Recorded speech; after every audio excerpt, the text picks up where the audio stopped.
Well, buen Camino Pilgrims, I'm Jeremiah Gibbs. I am your Camino guide. I'm finally glad to be back. This is the longest I've ever been without making a video at 70 days, but I'm glad to be able to start production back up on the videos to be able to help you guys make your way to Camino de Santiago. Today, special episode, I've got a Christmas wish list for those of you that might want to pass this along to others as you're preparing for your pilgrimage, to give them some guidance on how they can best help you during this holiday season to be able to get ready for your Camino. So stick around while I give some ideas about how to do that. If you have been watching along on my series of videos from my university students, that's the last videos I've been doing. If you haven't been, I hope you'll go over and check those out. The university students had a great pilgrimage. I still have a few videos to put together for that, and those will be coming out in the coming weeks.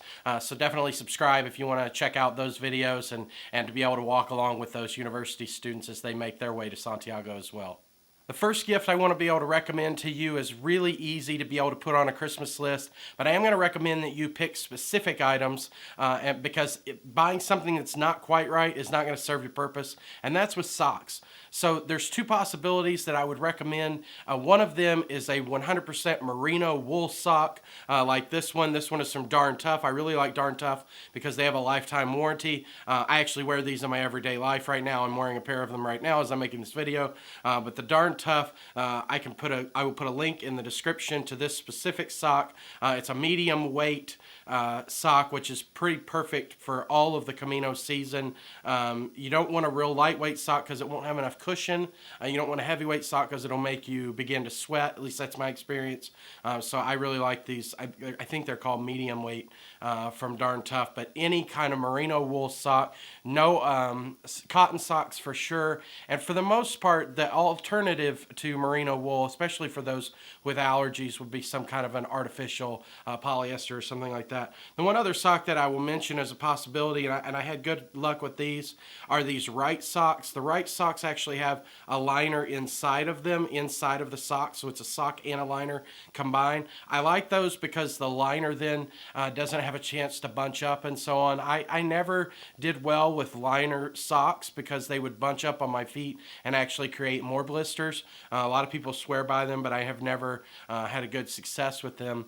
The ones that I've heard a lot about, and I just have never tried it, is the Aniji toe socks. You might also consider those because they will keep you from getting toe blisters. I get lots of toe blisters, so I probably should give them a shot. But other than that, these merino wool, 100% merino wool socks have been awesome for me for preventing blisters and as well as just for durability while on Camino.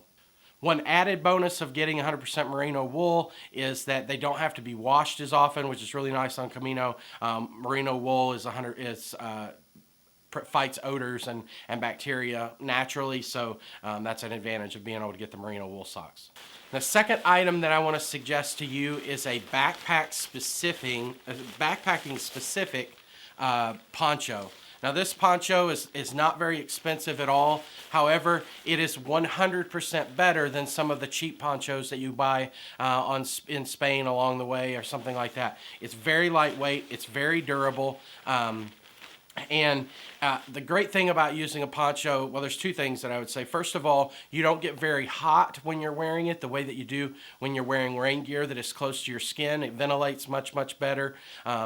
And the second thing is, especially for those who are actual distance backpackers off of the Camino, is it is also a good emergency shelter. If you needed to unsnap it and use it as a shelter, it will serve that purpose well. Of course, on Camino, we're never very far from transportation or from housing, so usually you aren't going to need an emergency shelter. But certainly, if you were to happen to get caught on top of the Pyrenees or something like that, then it's nice to have an emergency shelter in a poncho.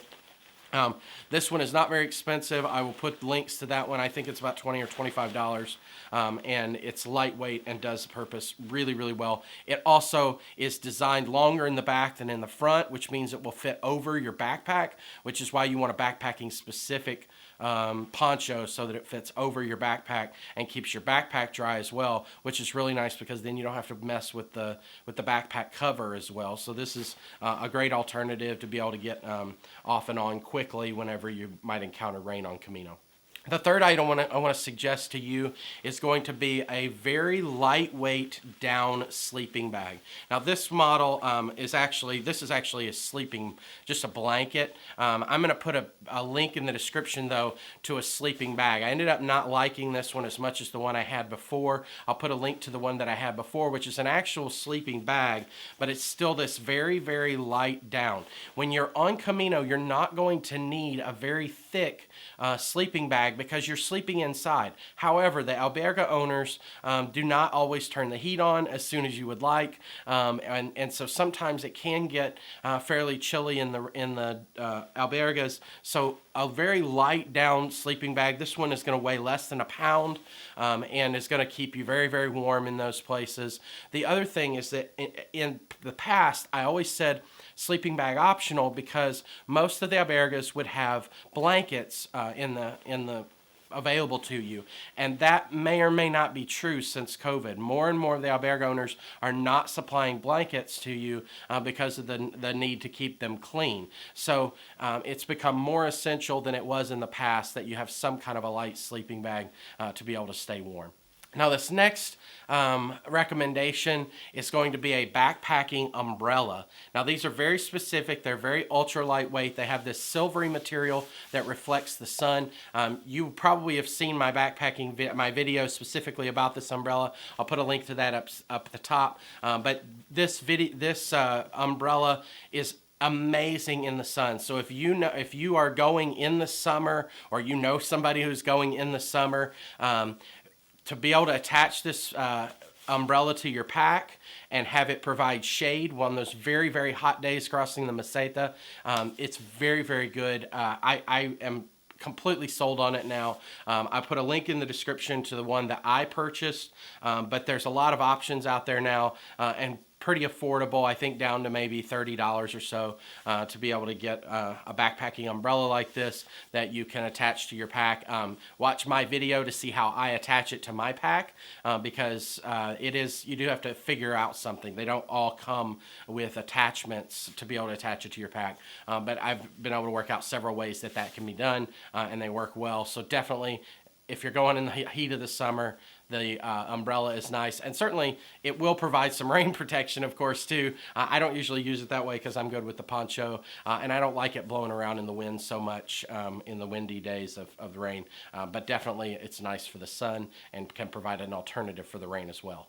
Now, the last item that I'm going to recommend that you get is a multi-charger, a USB multi-charger that has the EU plug on the end. Now, you certainly can get plug adapters that would allow your chargers to be able to just plug in to the EU charging, their US based chargers to be able to plug into the EU based and plugs. But I recommend that you just go ahead and get a EU-based charger. They're not very expensive, maybe $30. It will have several plugs on it. Now, the advantage of having several plugs is that in most of the albergas, plugs are in short supply.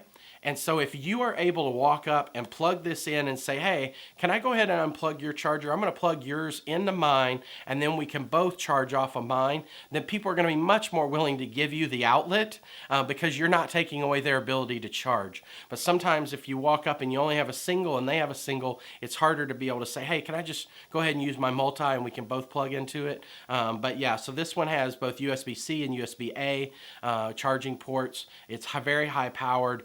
It's only, I think, about $30. I'll put a link to that one in the description as well. I don't get any kind of sponsorships from any of these companies. These are all just products that I have used. But if you would use the Amazon link, those are affiliate links, and Amazon will actually pay me without any cost to you. It's a great way for you to be able to help support the channel. If you've been watching these videos for a while and want to be able to help support me, then please use the Amazon links when you make your purchases, and that will help me to be able to make these videos. If you found this video helpful, I hope you'll click on that video right there. That video is going to take you to my ultra cheap shopping list. These are items that are like less than $5 or $10 that are going to make your Camino better. In fact, they're really just Camino hacks. So check out that video for more shopping gear ideas. I hope that you have a great pilgrimage. Buen Camino, pilgrims.